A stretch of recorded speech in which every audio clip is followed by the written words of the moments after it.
Buku disita jadi barang bukti. Sudah punya senjata, alutsista, penjara, tapi kok masih takut sama buku sih? Tanya teman saya. Padahal teman saya itu aja sih yang gak pintar. Masa pertanyaannya gitu? Karena apapun di dunia ini memang bisa jadi barang bukti kok. Selama nyangkut dan nyambung dengan konteksnya. Jangan apa-apa menyudutkan polisi kali, bos. Mau buku, selimut, botol air minum, korek kuping, bisa jadi alat bukti. Ya lagi-lagi tergantung konteksnya sih. Ya nggak masalah juga dong. Misal kamu tertangkap habis ngebom sebuah gedung. Di kamar kosan kamu ada buku cara merakit bom. Ya bisa itu jadi barang bukti dong. Polisi hanya menjalankan tugasnya. Toh lagi-lagi apa saja di dunia ini bisa jadi barang bukti. Jika memang dibutuhkan dan jika memang ada sangkut pautnya. Bahkan sebotol minuman pun bisa jadi alat bukti. Botol tadi ditemukan di atas kapal pesiar lepas pantai misalnya.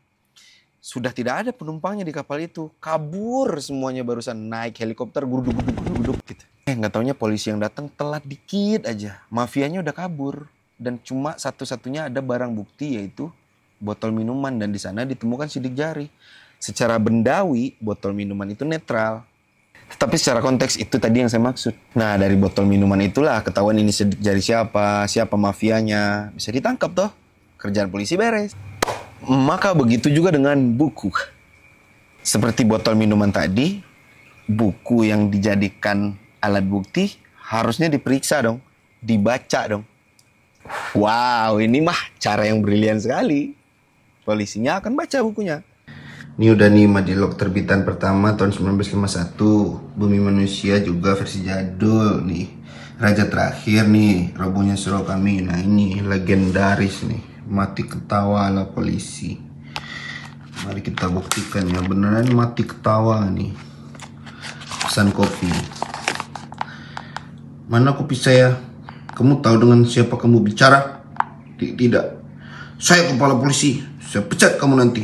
Maaf, Bapak tahu siapa saya? Tidak. Syukurlah kalau begitu, telepon putus. Hai. Malas baca jadi? Tapi itu kata beberapa orang. Duh, kalian ini sok sekali sih. Tidak semua polisi begitu kali, ayolah. Dan ayo para polisi yang rajin baca, ayo bermunculan. Muncul di kolom komen. Oh iya Pak Polisi, saya dulu pernah jadi asdos dulu di Sespimti. Kalau mau buat kelas menulis, bisa kali. Nah pas kan tuh katanya mau reformasi Polri. Tinggal saya ajak rekan-rekan penulis untuk ngajar. Misalnya siapa? Bang Radit, Prof. Renal Kasali, Ahmad Fuadi, Terelie, atau sampai di Lestari, mau yang mana? Bang Raditya Dika juga sering ngajar nulis tuh. Tips pertama, menulis novel bestseller. Tips ini gratis. Bukalah sebuah cerita dari bagian paling penting. Tidak usah lagi buka dengan seorang anak bangun pagi, lalu mandi, memakai seragam, menyalakan motor, berangkat sekolah, duduk di kelas. Nggak usah Pak, nggak usah kayak gitu. Mulailah dengan langsung ketika dia ditabrak kendaraan di tengah jalan. Atau saat seekor naga tiba-tiba memakan dia pas lagi depan gerbang sekolah. Atau yang manis-manis kalau ceritanya mau romance. Cerita dimulai saat seorang siswi baru tiba-tiba disuruh duduk di sebelah si cowok tadi. Duh, pasti seisi kelas ribut tuh. Ceng-cengan. Nah, itu tips gratis Pak. Boleh jadi bukan buat Bapak, boleh jadi nanti ada anaknya atau keluarga yang mau jadi penulis. Mudah-mudahan tips itu terpakai. 4 kata tidak lucu. Buku jadi barang bukti. Karena ya belum tentu lucu, belum tentu nggak lucu juga. Karena bisa jadi memang ada sangkut pautnya. Tapi kalau nggak nyambung, buku yang disita apa, kasusnya apa, ya itu lucu. Satu kalimat lucu. Tidak ditemukan buku di rumah. Isi sendiri. Mulailah rajin baca dan pandailah menulis indah. Begitu kata sahabat saya, seorang penulis juga, Boy Chandra. Karena bisa jadi lama-lama ada yang takut nih dengan bahasa telanjang. Pandailah menulis puisi, kata dia. Tapi rupanya Bapak Wakil Presiden kita kemarin ke toko buku tuh. Wakil Presiden Republik Indonesia Gibran Rakabuming Raka mengajak anak-anak panti asuhan berbelanja peralatan sekolah di toko buku Gramedia Jayapura, Kota Jayapura, Provinsi Papua, Rabu 17 September 2025. Hebat. Coba Mas geser sedikit ke rak novel, di situ ada novel judulnya Bungkam Suara. Baru cetak ulang ke-8 loh. Di sana ada tokoh namanya Dokter Rango Yatmerak. Dokter dia. Jangan dibalik baca namanya ya Mas. Dia itu pemangku adat di novel Bungkam Suara, novel saya. Ya negara tadi kalau disingkat jadi nakal, negara fiktif aja sih. Negara bikin-bikinan saya yang ada di novel, mana tahu Mas suka kalau baca. Tenang Mas, tenang. Novel itu tidak anarkis kok. Tidak juga disita, tidak juga mengajak untuk membenci pemerintah, saya jamin. Justru sebaliknya, saya mengangkat kisah warga satu negara yang isinya berisik terus. Dikit-dikit kritik, dikit-dikit spill, dikit-dikit hujat, dikit-dikit benci siapalah. Parah emang netizen di nakal ini Mas. Kalau kita ya beda, warganya santun-santun. Cerdas-cerdas, tidak pembangkang. Semuanya suka baca buku. Tapi nakal itu lagi-lagi negara tetangga kita emang gak kelihatan sih di peta, kodenya plus 62,5. Ini novelnya nih, Bungkam Suara.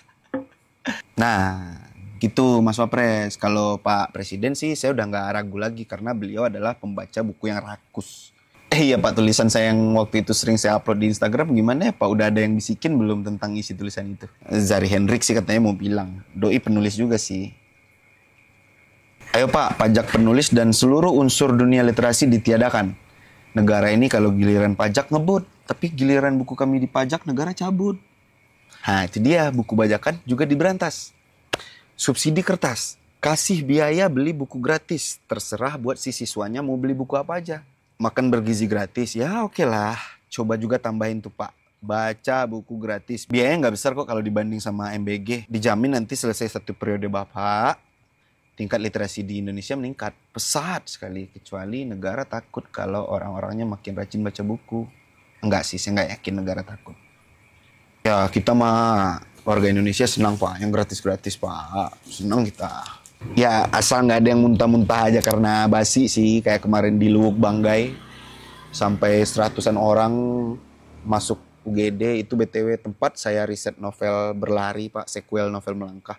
Pembaca saya udah ngamuk-ngamuk, mana ini Bang berlari kok nggak terbit-terbit juga. Ya itu aja sih Pak, kalau soal minat baca mah biar tugas kami aja. Penulis, penerbit, Bookstagram, BookTok, dan semua jenis book lainnya.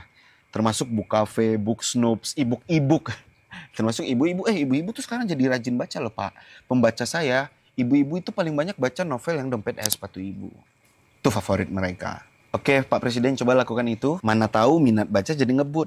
Bayarannya apa? Saya akan puja-puji Anda 7 hari 7 malam. Kalau perlu kawan-kawan penulis senior, junior, semuanya saya ajakin untuk melakukan puja-puji tadi. Tapi di hari ke-8 balik lagi ke setelan pabrik.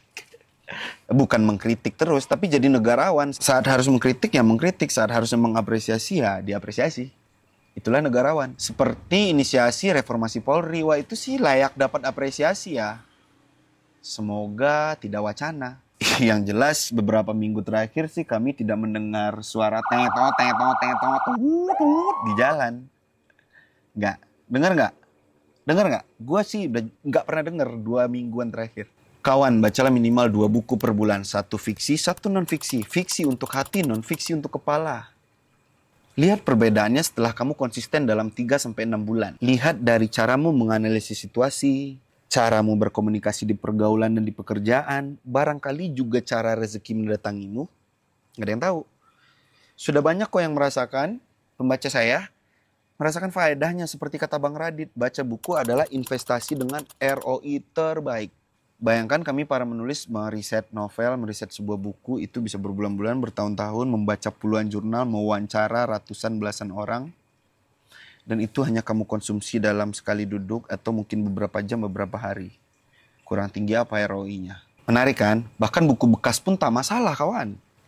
Baca buku bekas itu tidak seperti mengkonsumsi barang bekas lainnya.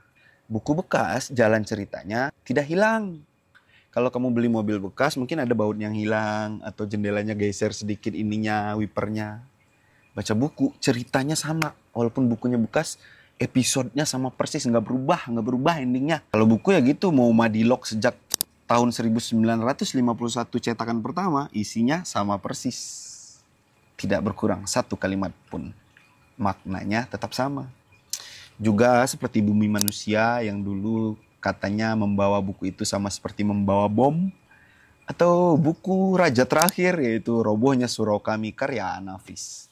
Bang, gue akhirnya punya pangkat tinggi di kantor. Gaji lumayan, sudah berkeluarga. Sekarang di rumah gue punya pustaka kecil, bang. Ada satu rak khusus isinya novel-novel lu, bang. Kata pembaca saya yang milenials waktu datang ke talk show, waktu datang ke book signing saya di kota dia. Bang, kami tiap weekend ngumpul di perpus, ngumpul di taman, di book cafe, di tempat umum baca buku. Seru deh, bang. Flexing kami sekarang ya baca buku. Capek deh drama-drama selebritis unfaedah berantem mulu di internet. Nah itu kata Gen Z. Boomers gimana bang? Boomers gimana? Oh sabar. Boomers itu justru yang menggandeng tangan anaknya yang Gen Alpha itu ke Gramedia. Sekali sebulan, sekali seminggu. Silahkan nak kamu pilih buku yang mana saja. Dibelikan traktir. Wih, silahkan nak kamu mau novelnya J.S. Karen. Oh belum ada yang baru ya? Ya udah novel yang lain aja. Begitu dirayakannya buku sekarang di negara yang tadinya tamat sekolah, tamat juga membacanya. Mari kita wujudkan 100 juta keluarga Indonesia punya perpustakaan kecil di rumahnya. Oke? Termasuk polisi, anggota dewan, pejabat yang pecat capsek seenaknya, mbak-mbak SCBD, abang-abang gardu, kakak-kakak selebgram, abang-abang mitik immortal. Sama adik-adian yang udah gak percaya lagi hantu-hantuan sekarang. Semua deh pokoknya. Semoga mereka semua jadi rajin baca buku. Sudahkah kita membaca? Kata Bang Haji Roma Irama. Baca buku. Baca buku. Rawr, ayo baca buku. Kata Sela baca buku. Kawan, jangan mau tamat sekolah, tamat juga membacanya. Hidupkan ruang imajinasimu, ruang empati, ruang berpikirmu dengan rajin baca buku sebelum jadi barang bukti. Dengan rajin baca buku agar jadi barang bukti engkau adalah manusia. Ditulis dan direkam di Padang 18 September 2025. Salam literasi. Saya bukan Firsa Besari.